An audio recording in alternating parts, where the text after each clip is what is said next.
In previous lecture, we discussed about the methods of preparation of alcohols and phenols. Now we are starting with the next topic, that is physical properties of alcohols and phenols. Physical properties of alcohols and phenols.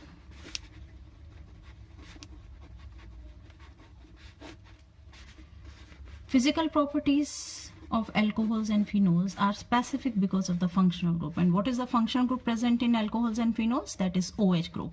So OH group is basically responsible for whatever the properties are shown by both. So first property which we are discussing about is boiling point, which is very important property. Boiling point. Now boiling point, that depends upon the intermolecular forces of attraction.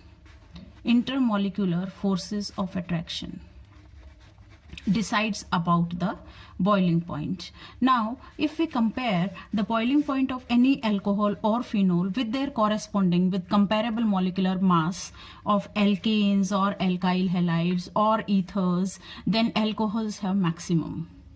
Like say for example, we have butane, CH3, CH2, CH2, CH3. This is N-butane. N-butane. Then we have propanol, that is CH3, CH2, CH2OH. This is propanol. Then we have ether, that is CH3, CH2O, CH3. This is ether, that is methoxyethene.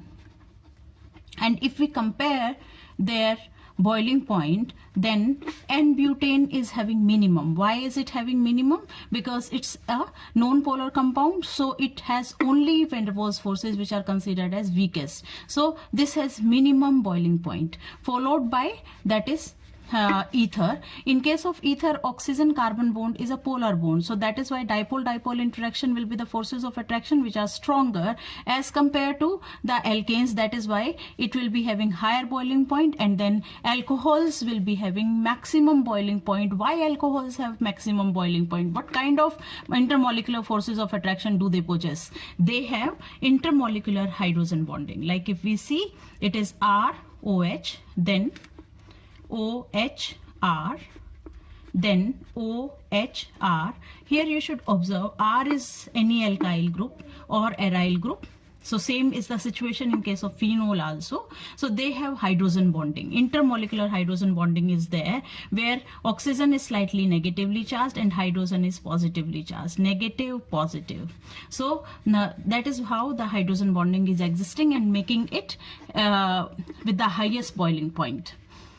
Now the next is, so based on the same, there are questions given in the in-text, that is we are comparing the boiling point of an alkane, then ether, then aldehyde, etc, etc. Then you will find that alcohols are having maximum boiling point as compared to any alkyl halide, as compared to any alkane, as compared to any ether, as compared to any aldehyde. Alcohols will be having maximum boiling point with a comparable molecular mass. So that is what we always need to pay attention. This is very important property.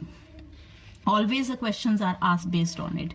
Now the next we are starting with, the next is, that is, say for example we have N-butanol or N-butyl alcohol. N-butyl alcohol, we have isobutyl alcohol, we have tertiary butyl alcohol, we have secondary butyl alcohol. So what should be the order of their boiling point? N-butyl alcohol here, because the chain is straight chain, that is why we'll be having maximum boiling point, followed by isobutyl, followed by secondary butyl, and then it will be isobutyl, and then it will be tertiary butyl. I hope everybody understands the structure of N-butyl. N-butyl is this, then secondary butyl is this, no branching, then the isobutyl is this, branching with a carbon. This is isobutyl, this is secondary butyl, this is N-butyl.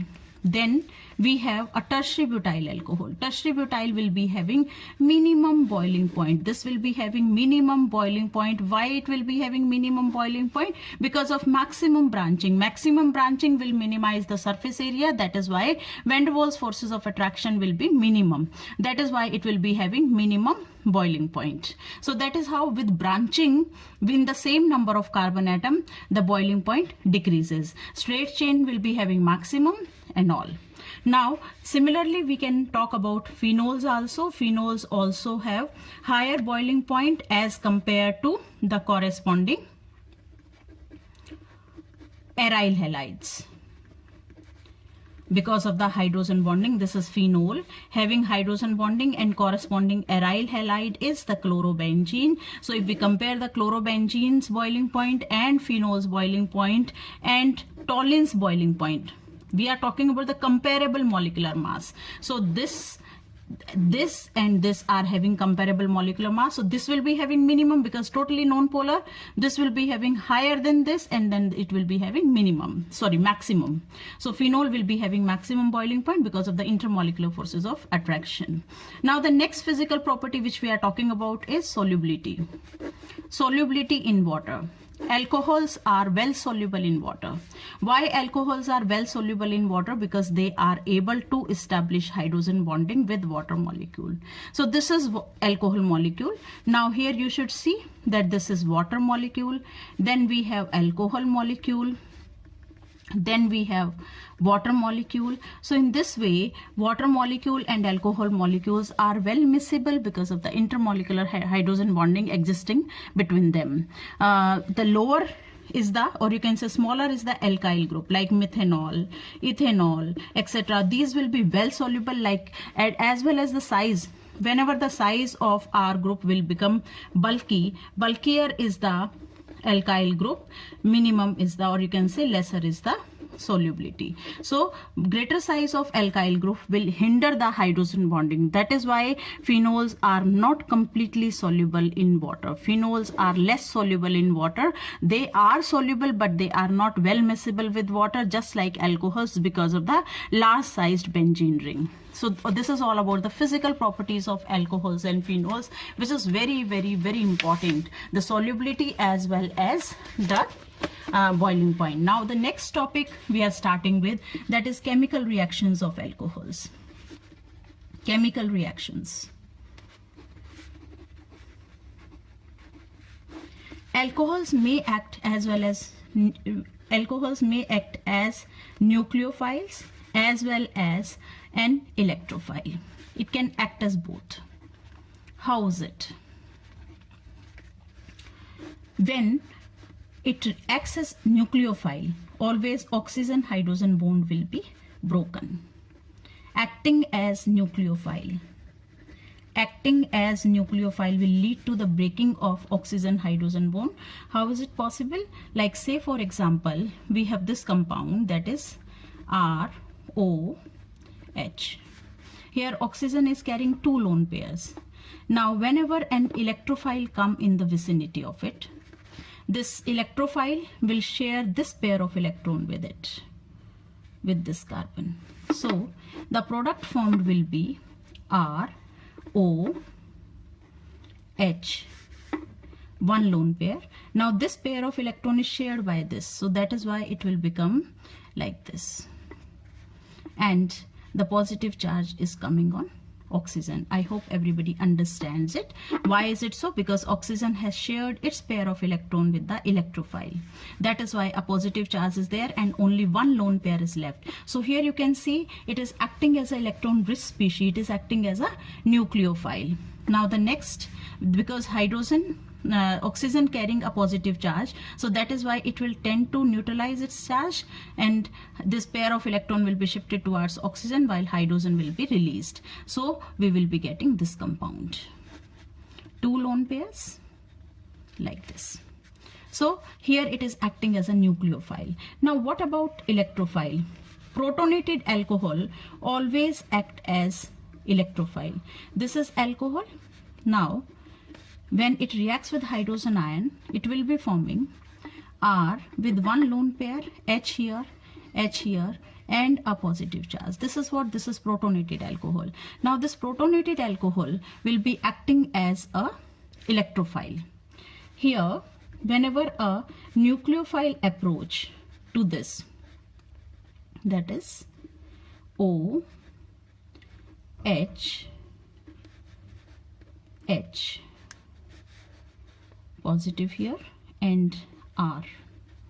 So this pair of electron are, in place of this we can take carbon also, because R will never be without any carbon. So let's take it from beginning. Let's take it as RCH2OH will be better. RCH2OH. Now here this pair of electron will be shared with this oxygen. So what we will be getting? It will be, and this will be removed as water. So what are we left with? It is CH2Br, R. Alkyl bromide will be the product obtained. So here this protonated alcohol is acting as an electrophile. Are we clear? So this is all about the chemical reactions of alcohols. Alcohols can give reactions based on the electrophilic nature, or as when it is acting as a nucleophile. In both ways it can react. So in the next class we will discuss about the acidic nature of alcohols. Thank you.